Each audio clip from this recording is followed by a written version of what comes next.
Harga Acer Nitro V15 di Indonesia dimulai dari Rp17,39 juta untuk varian i5 dan Rp19,39 juta untuk varian i7. Berbagai sumber IDX Channel.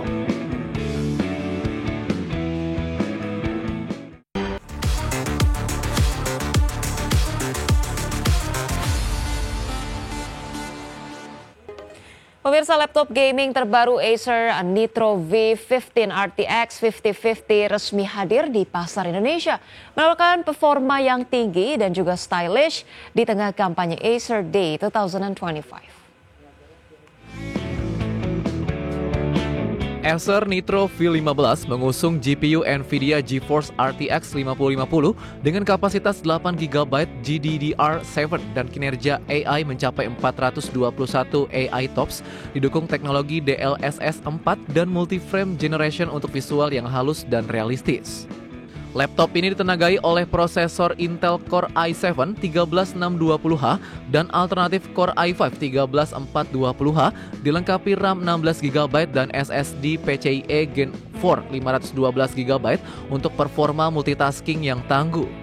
Layar 15,6 inci Full HD dengan refresh rate 180Hz dan akurasi warna 100% sRGB menjamin penampilan gaming yang halus dan cahaya yang cerah. Desainnya memukau dengan cover pad of Victory dan backlit keyboard Amber Glow yang mencuri perhatian. Nitro V15 mengadopsi sistem peningkat audio dan visual berbasis AI, seperti Purified Voice untuk komunikasi jernih, Purified View untuk video call lebih lancar, dan Planet 9 Pro Clip untuk rekaman highlight otomatis.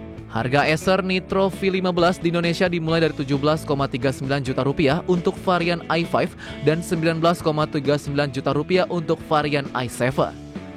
Berbagai sumber IDX Channel.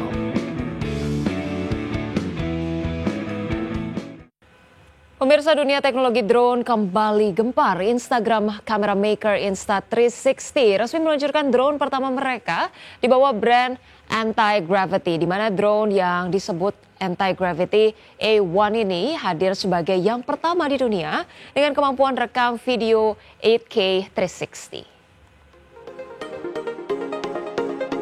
Anti-Gravity A1 diperkenalkan sebagai drone pertama dengan kamera 360 terintegrasi. Meski belum ada detail spesifikasi lengkap, namun drone ini langsung menarik perhatian pasar global. Drone ini memiliki dimensi ringkas dengan bobot hanya 249 gram, sehingga masuk ke dalam segmentasi drone di bawah 250 gram. Keunggulannya, pengguna dapat menerbangkan drone ini di mana saja tanpa perlu izin terbang. Fitur utama yang diusung adalah teknologi kamera 360 dengan dua modul kamera yang dipasang langsung di bodi drone bagian atas dan bawah. Hasilnya, video aerial bisa direkam dengan resolusi hingga 8K dengan efek invisible drone yang menghilangkan bayangan baling-baling. Anti-Gravity A1 juga didukung grip controller dan vision goggles. Kedua aksesoris ini memberikan pengalaman terbang imersif berkat teknologi free motion, di mana pengguna dapat mengendalikan drone melalui gerakan kepala dan tangan. Untuk fitur keamanan, drone ini sudah dilengkapi return to home dan deteksi beban. Pengguna tidak diizinkan menambah aksesoris atau melakukan modifikasi pada drone ini. Anti-Gravity A1 rencananya mulai dipasarkan pada Januari 2026, meski harga resmi belum diumumkan. Berbagai sumber IDX Channel. Kita mulai dengan informasi pertama, pemirsa. Menteri Investasi dan Hilirisasi atau Kepala BKPM Rosan Roslani mengungkapkan hadirnya dana antara mampu menarik minat investor untuk berinvestasi di Indonesia. Rosan optimistis investasi di tahun 2026 akan menembus lebih dari Rp2.000 triliun atau naik 14,2%. Menteri Investasi dan Hilirisasi atau Kepala BKPM, Rosan Roslani optimis investasi di tahun 2026 bakal menembus Rp2.000 triliun lebih atau naik 14,2% lantaran peran Danantara yang semakin meningkatkan kepercayaan investor asing maupun dalam negeri untuk menanamkan modalnya di Indonesia. Rosan mengungkapkan pihaknya juga terus berupaya mendorong adanya reinvestasi dari para investor. Rosan juga optimis dalam 5 tahun terakhir realisasi investasi diharapkan mampu mencapai Rp13 triliun. Tetapi dalam 5 tahun terakhir memang investasi yang diharapkan itu meningkat tajam, mencapai 13.032,8 triliun dari tahun 2025 dan 2029. Tentunya dengan adanya Danantara ini juga menimbulkan keyakinan atau confidence dari investor, baik terutama investor luar negeri pada saat mereka berinvestasi di Indonesia, karena sekarang mereka mengetahui bahwa kita melalui our sovereign wealth fund juga dapat berinvestasi bersama-sama dengan mereka. Berdasarkan data dari BKPM, realisasi investasi hingga tahun 2024 meningkat tajam dari 826 triliun rupiah pada tahun 2020 menjadi 1.714 triliun rupiah di tahun 2024.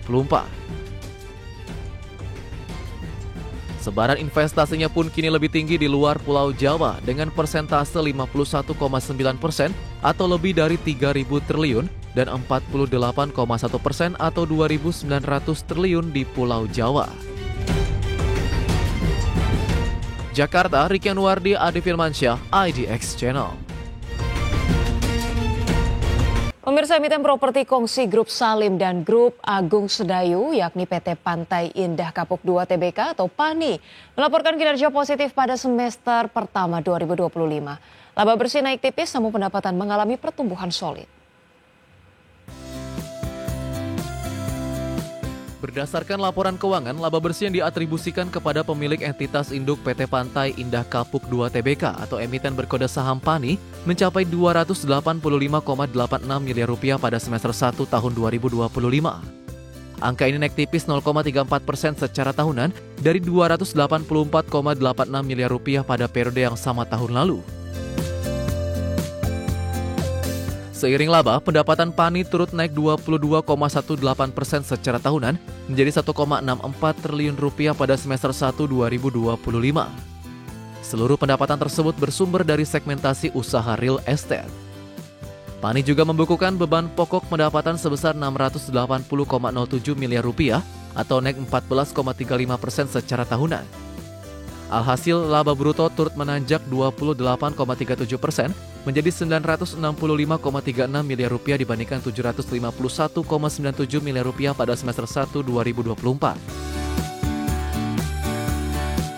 Meski begitu, laba per saham PANI turun dari Rp18,23 menjadi Rp16,93 pada semester 1 2025.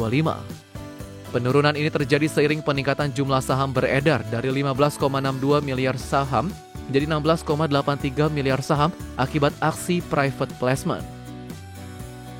Dari sisi neraca, PANI memiliki aset Rp48,76 triliun dan liabilitas Rp19,32 triliun pada semester 1 2025. Total ekuitas mencapai Rp29,43 triliun dengan posisi kas dan setara kas Rp4,82 triliun, naik dari Rp2,73 triliun pada periode sama tahun lalu. Tim Liputan IDX Channel.